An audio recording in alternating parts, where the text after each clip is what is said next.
Okay, it's a brand new, fresh year. Are you stressing about how to plan this? How do you make sure that this year is a great year? What planning tools do you use? How do you do it? I'm going to answer all those questions today. I'm going to tell you what I do for my own personal work.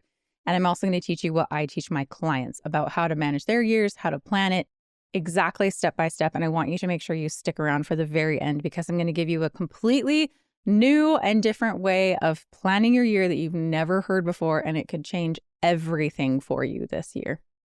First, let me introduce myself. My name is Amber Deibert. I'm a performance coach for enterprise and strategic account executives, and I help with mindset and productivity. And mapping out your year is a massive part about productivity.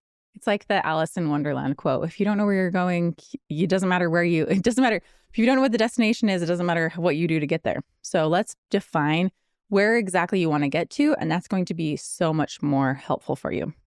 So I want to start out by saying that I think that New Year's resolutions are garbage. Don't come at me. I think New Year's resolutions are helpful for an incredibly small percentage of the population. And for the rest of us, they're really not that helpful. So please don't beat yourself up if you're the kind of person who doesn't set New Year's resolutions, or if you always set New Year's resolutions, but you fall off the bandwagon 1 week in. It's totally fine. And there's nothing wrong with you if that's the case. So it's okay to not have New Year's resolutions. And instead, I want you to look at when you naturally have cycles of renewal. So for me, New Year's is actually not the best time for me to plan and change a bunch of things and make a bunch of plans because I'm usually kind of still dragging from the holiday break and I don't really know what day it is. And I'm still kind of trying to wrap my head around what's happening. It's usually not the best time for me to make massive plans. But I find that in the spring, I have this sudden burst of really wanting to revamp things, really wanting to change things, wanting to build, wanting to create. And I feel that same sense of renewal in the fall as well, when the kids go back to school and it feels like there's so much possibility. Now we have so much more time to ourselves. And so it's okay if New Year's isn't the best time for you to plan things. You might want to look at what you're planning to do or what you're hoping to do, but it's okay if you're not feeling totally jazzed up, totally revived. I want you to notice your natural patterns of when you do feel like you want to make big plans and change things up. So here's the first step that I give my clients in planning out their year. I want you to first imagine that it's today, a year from now. So pick whatever the date is. It's January 1st, 2027. It's January 1st, 2028. Whatever today's date is, imagine it's today, a year from now. And I want you to kind of calm yourself down, calm your nervous system, close your eyes, get nice and comfortable. And I want you to picture your life. I want you to imagine what is happening for you 1 year from today. I want you to imagine how much quota you closed. I want you to imagine how much time you had to yourself. I want you to imagine how much time you had with your family. I want you to imagine maybe fitness goals that you have or health goals that you have.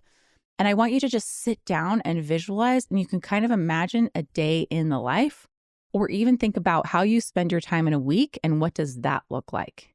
I want you to start with visualizing yourself 1 year from today and what happened, and write it all down. Make it as vivid as possible.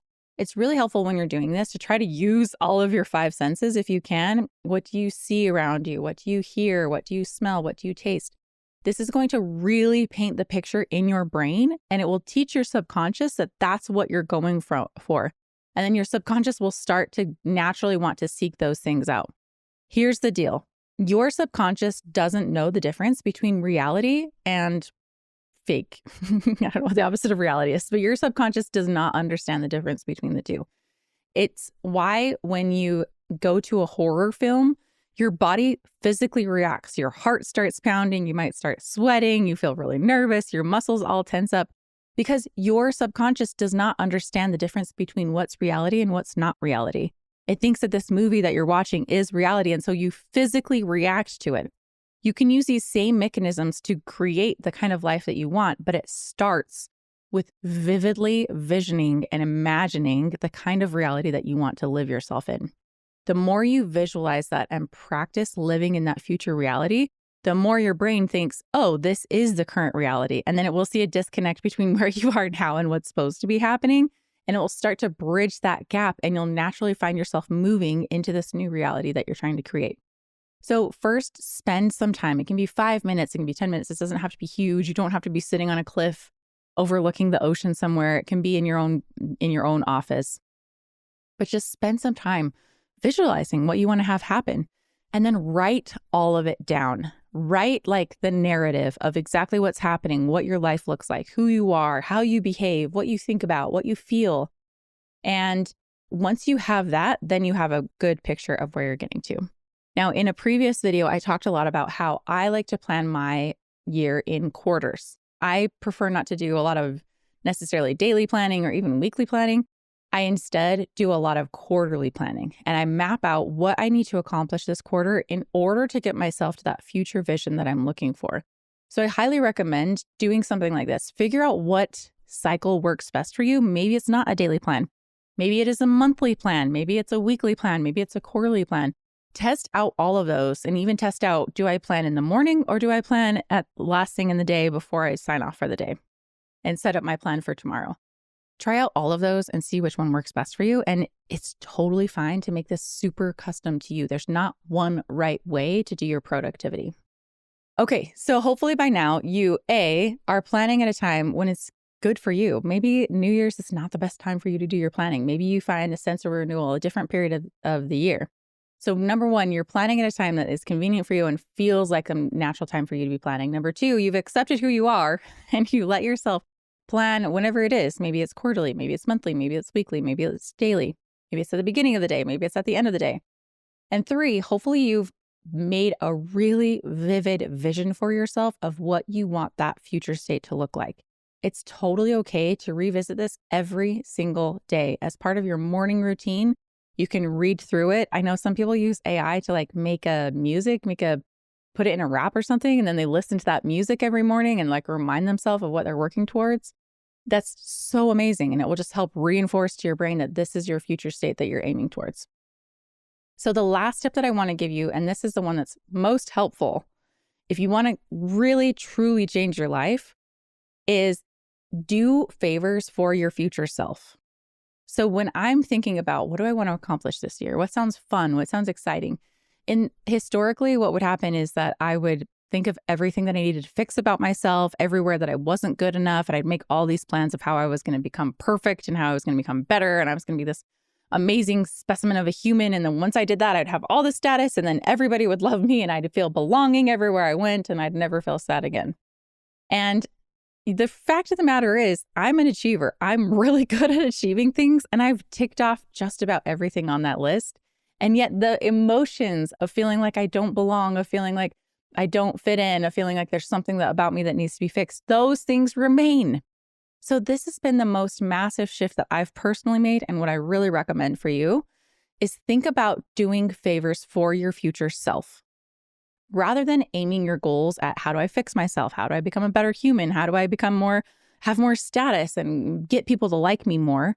Instead, I want you to think about what do I need? If I'm thinking about myself, so I'm going to talk about myself here. If I'm thinking about Amber and I'm thinking about what she likes and what she doesn't like, and when her best days are and when she's most energized and what she needs day to day, how can I set her up for success? What are the things that I can do for Amber that are going to be just amazing and she's going to be so grateful to me for? There's a guy, his name's Chase Hughes, and I heard him on a podcast and he was talking about this and he said that this is one of the best sources of dopamine that you can have, is having gratitude for your past self. Being grateful to your past self for setting you up so well. When you're thinking about how can I set myself up? What are the best things I can do? It might be, you know what, it would be really supportive for me to get a better fitness routine, or it would be more supportive to me to finally stretch my body. That's the thing that I put off the most. And I know that it would be so helpful at this day and age to create more mobility for myself. Or maybe you, in your mind, you're like, the best thing I could do would be to get in shape this year, but you're not at that place. And so maybe the most supportive thing you could do is just go for a walk around the block. It doesn't even have to be huge, but it's something small that you know you can do. And you know it's going to feel energizing and it's going to feel like you're caring for yourself as you do this. Maybe when you're thinking about how can I reach my larger goals, my financial goals, my goals with my quota, maybe there's support that you need. Maybe it would be the most helpful for you to go out and find a coach and find somebody who can support you and mentor you on this process. So many of us think I can do it myself. I have all the tools. I'm listening to the podcasts. I'm listening to the videos. I'm reading the LinkedIn posts. Like I have what I need. I just need to actually execute it. And maybe the most supportive thing that you could do is to actually go find somebody to support you and help you and mentor you and hold you accountable to your goals as you're working towards them. So as you think about your year, I want you to think about it through the lens of what would my future self be so grateful for? How can I take such good care of my future self that my future self looks back at me and is like, man, I am so glad you did that. That was so generous of you. That was so kind of you. Thank you so much for taking such good care of me. Like, I think that about my future or my past self now. Last year, I guess I went on a fitness journey. I started going to the gym every single day. I learned how to weight train and I became a lot fitter than I've ever been in my entire life. And I feel so proud of myself. But what I'm most proud of is that I did it in a way that wasn't punishing myself. I wasn't like, you have to do this. You're not good enough if you don't do this. You like, if you do this, then you belong, then you fit in, then you get to be like with everybody else. Instead, I did it in a way that was like, how can I take care of myself? Well, I know I have ADHD and I know that I have a lot of extra nervous energy. And I know that I do so well if I exercise first thing in the morning before I work out or before I go to work, because then I have so much more focus for the day. I feel a little bit more calm for the day. I feel more focused. And so I did it in a way that was supportive to me and doing it in a way that was being generous to myself rather than pushing myself, hustling, telling myself I had to, telling myself I wasn't good enough if I didn't do it. So I want you to take this frame of mind with you as you think about planning out your year and think about what are those things that would be so generous to you. Like I'm thinking this year about how can I create more spaciousness in my days? I've done all the hustling. I've done all the grinding. I've done all the pushing myself to burnout. And what if this year is the year that I can learn to actually create spaciousness and allow myself to just be versus having to do all the time? So that's what I'm looking at for my year. I hope this has been helpful for you. And if you have any questions, feel free to reach out to me. You can get on my newsletter. It's the best. You can join at mentalmastery.com/newsletter or come connect with me over on LinkedIn. You can find me just by searching my name, Amber Deibert, and I'd love to see you over there. Happy New Year, and I'll see you next week.